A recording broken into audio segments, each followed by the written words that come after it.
Hey guys, my name is JessiMew, and welcome back to another episode of an honestly very hard challenge. In the last episode, an eerie albino scorpion was born in our nest. She was born so close to these skeleton ports that it's almost as if they influenced her appearance. She literally looks like she could be a little skeleton herself. So we know that Baron definitely sees her as some sort of omen. She also has a pretty intense mission in mind too. She seems like she's going to be a very interesting baby to follow. She has her mother's wish to go to the Deadly Hills. At least that's what I'm assuming this is. Like, is there any small possibility that this could actually be the Crossing Island instead? Because I am going to be very, very disappointed if that's the case. The Deadly Hills would be the perfect place for our tribe to go, to try to find the killer bear hyenas, of course, just like Kaya wanted to do. She wanted to take down the bear hyenas once and for all. So hopefully Nicole is going to be able to make that dream a reality. But right now she's still a little bit too young. So I guess we should probably have her scoot on up here for now, just so she's a little bit further away from the shore. I guess the leeches could probably still get to her if they go up the stream here. But for now, Baron should be able to have a little bit of peace of mind. He's keeping a close eye on her as he picks his berries, as he explores too, but he's also keeping an eye open for signs. With the birth of his baby, he figures that this is probably his best chance of passing on his prophet's powers to somebody. Nicole seems to show a little bit more promise than his first son, Smoke, did, but that's not to say that Smoke doesn't have his own concerns right now. After all, the baby that was born over here, little Celestite. She bears a striking resemblance to one of our other deities too, and I know a few of you pointed that out in the last episode. That mask of hers? Like, I'm gonna have to dig around to find a picture of Mooneye, but I'm pretty sure that she looks almost exactly like the death half of our cycle of rebirth. Aside from the crown of bones, of course. And the derp snout too. Mooneye definitely did not have a derp snout. But it makes me think that this must be some sort of sign from Mooneye as well. We already knew that Comet was absolutely going to love Mist, so I'm not surprised to see that he's watching after her family. But Mooneye and Crescent are also very, very important to her story, because they would be the ones who helped Mist usher the lost children to our tribe mates. All of those dream babies that we were finding before. Interesting too how this island has been so quiet. It must have something to do with all of those bear hyenas, of course, and all of those terrible, terrible omens. So maybe this is Mooneye's way of trying to get some sort of message across. Maybe she's even trying to meet up with Comet himself. So as we continue here, I'm sure our two deities are going to make their way toward each other. Maybe they can figure out how to save our tribe after all. But for now, Lumina, I think you're probably going to want to send Bandersnatch out to find Baron. You know that this is a very, very big sign, and you know he needs to see it. So let's have Bandersnatch move down here, I guess? Or maybe on the outskirts. In fact, Smoke, maybe you could help lead him over there. If we bring you over here, we'll have Bandersnatch jump over to this side, and then it should be a little bit easier for him to get down to the shore on the next turn. I guess you two can stop for a quick bite for lunch. Bandersnatch can grab the extra coconuts. Or maybe the berries instead so those can actually grow back. Oh, and Smoke. It looks like you finally found another one of these roots out here. So that means you can finally put the remains of their first baby to rest. Wasn't Mooneye's family where the original Gravediggers came from? Like, I know she wasn't a gravedigger. Mooneye herself could sense when creatures were getting close to the ends of their lifespans, so she would just sit by them and help them pass in peace. But I'm almost positive that one of her children or somebody in her family was the one who took on the Gravedigger's powers, so it's kind of interesting how she showed up when we were looking for somewhere to bury the baby. But let's have Lumina go ahead and clean up the grass around the nest. That way Baron will be able to see little Celestite. And then we'll go over here to make sure that Romeo isn't getting himself in any trouble. He's sitting pretty close to the ocean after all. Luckily it doesn't seem like there are any leeches out here for him to be concerned with, but Coca-Cola is still going to be keeping a very, very close eye on you. Let's actually have her come up here next to Clyde, because on the next turn she should be able to pick up some of these coconuts too. And she can spend a little bit of time talking with her old friend. After all, I'm sure he looks rather troubled right now.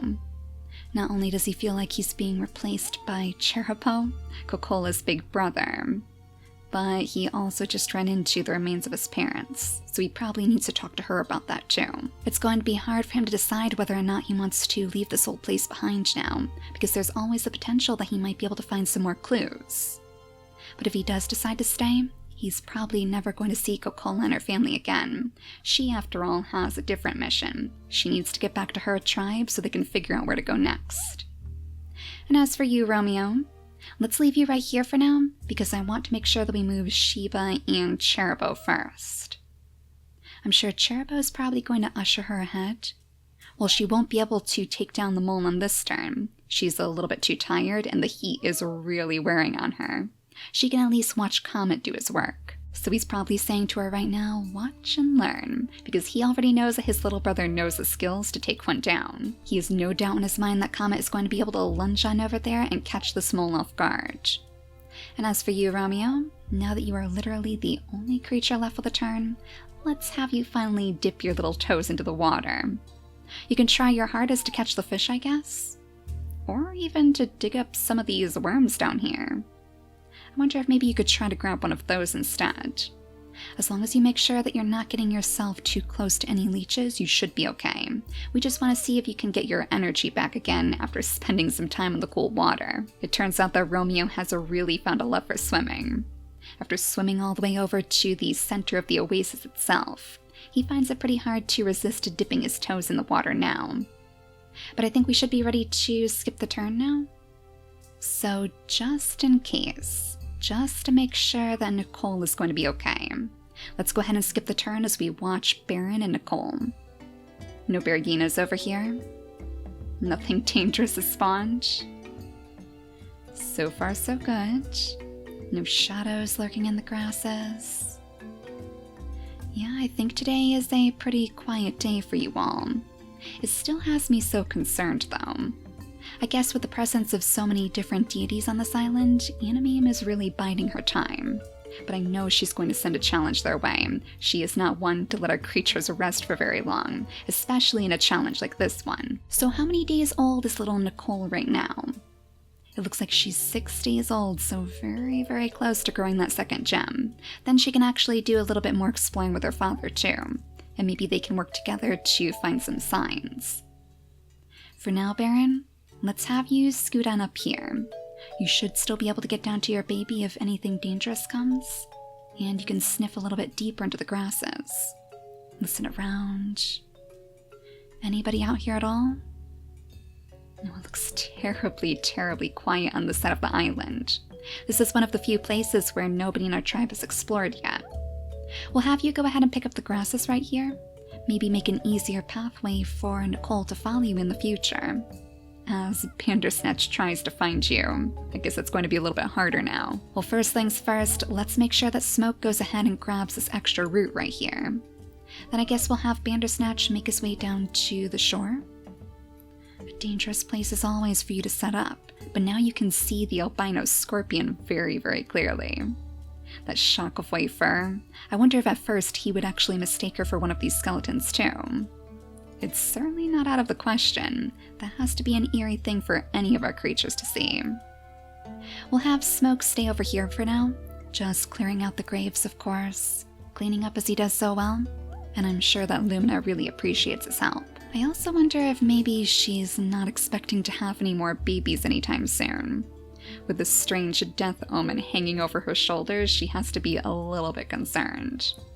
I guess we'll go ahead and give Celestite here the golden gems that her mother has. Though I suppose when she grows her second gem, we could always give her that shadowy color too.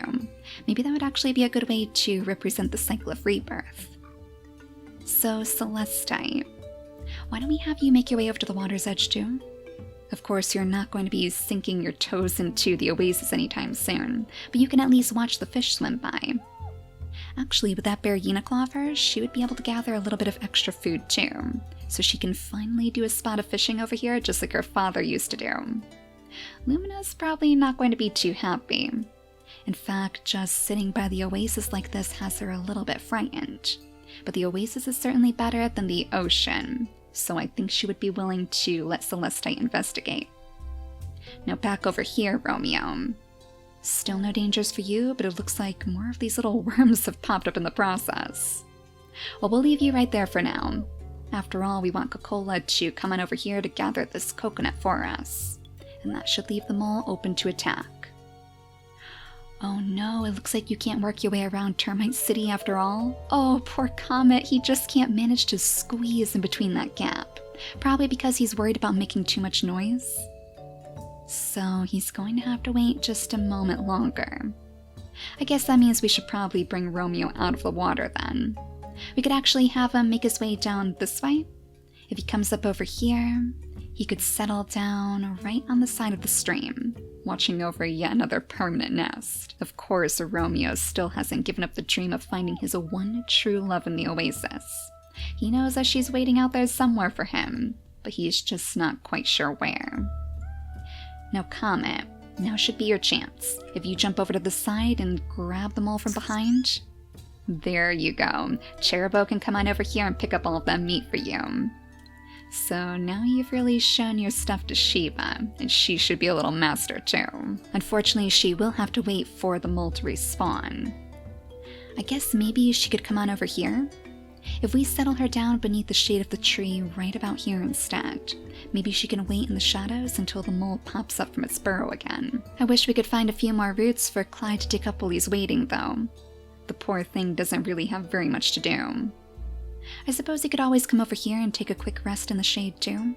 He has a couple of berries that he could pick. And it looks like it's pretty close to Sheba as well, so I guess he can spend some time with her again. I mean, I don't think that she's really trying to push him away. She's just really excited about getting the chance to prove herself with this mole hunt. I don't think she even realizes how big of a tradition it is either. Now Comet has had his rite of passage, Cherubbo has, and soon it's going to be Sheba as well. So Clyde can spend a little bit of time picking extra berries for his friends in the next turn. Now we should be ready to skip the day again. So once again, let's make sure that we settle down right here on Nicole. Make sure nothing is going to come out and startle her. She still only has 1 gem, so 1 more day to wait, right? Yeah, tomorrow she's going to be 8 days old. So tomorrow's the day that she can strike off on her own and try to find her army for her mission. And do I actually see a little clown koi sneaking down the stream here? Huh, how curious. It's almost as if they're trying to find you, Smoke. Let's have you scoot over to the water's edge then. Yeah, running straight down the waterfall here. One of you actually had a pretty good idea for these clown koi. That maybe they're like the messengers for our tribe mates. The messengers for our prophets even, if we had a couple of them to send messages back and forth to. Right now it makes me wonder if this little clown koi is trying to get a better look at you, Nicole. Trying to figure out what your big story is all about. And speaking of great ideas that you guys had, one of you also had the perfect title idea for Nicole.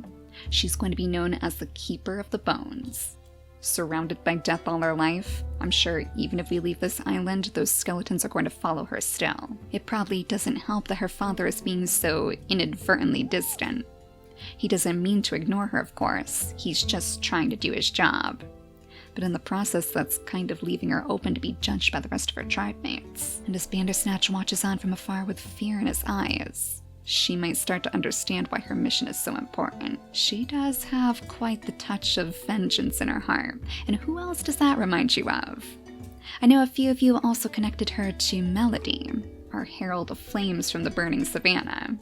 Maybe she was even the one who gave Nicole her striking appearance. I guess we'll have Bandersnatch spend just 1 extra turn picking up the coconuts over here, as the clown koi circles the water still.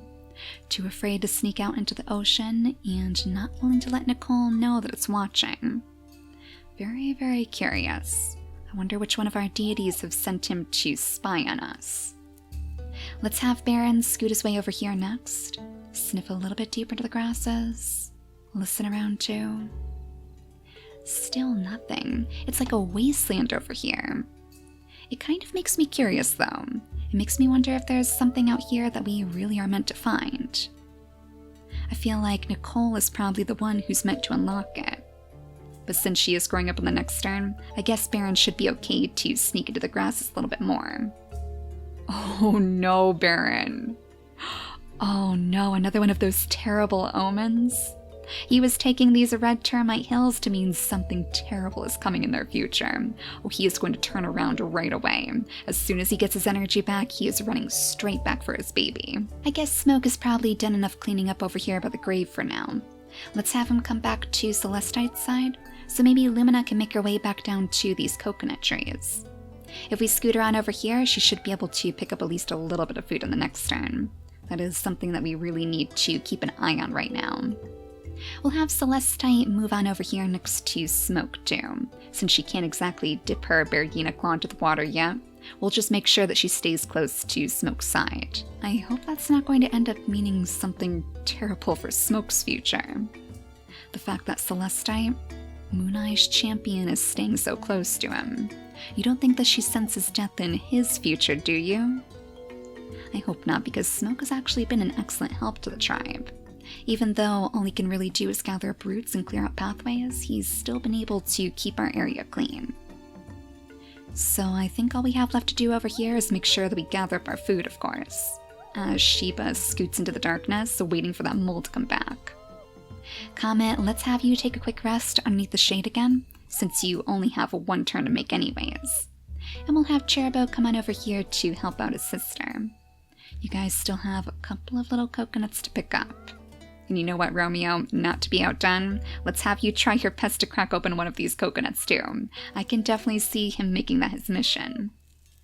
Now I guess, Cherabo, let's have you scoot over here, right next to your sister as she picks up the grass around you. And that should once again be the end of our turn.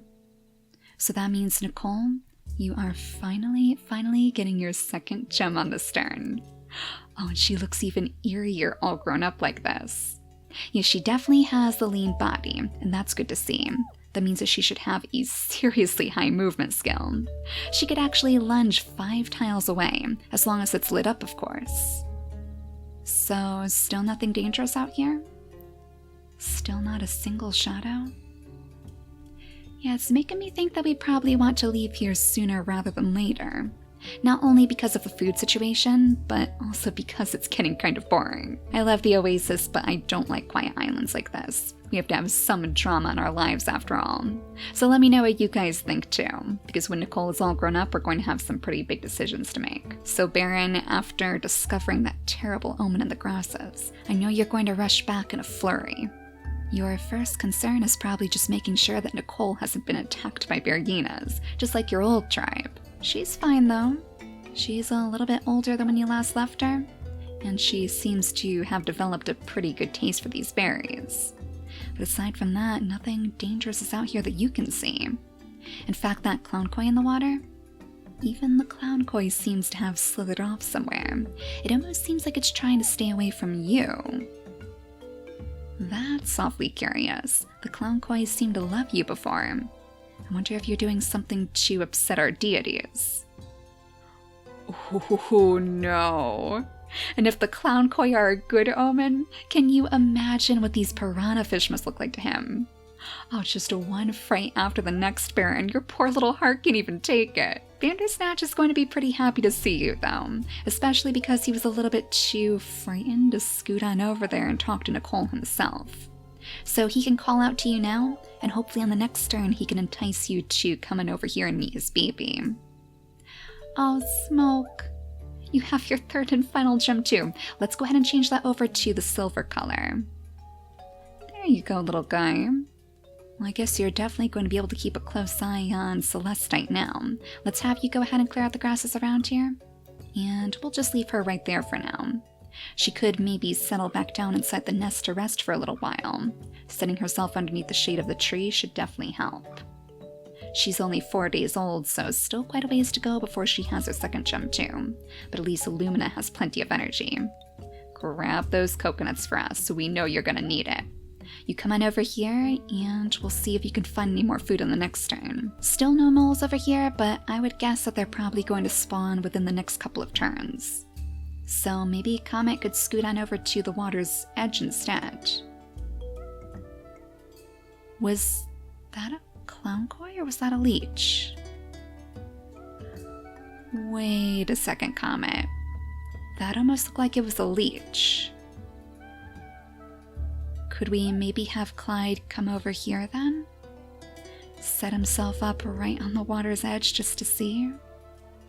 I mean, we know that he would put himself in danger if it meant keeping Sheba safe.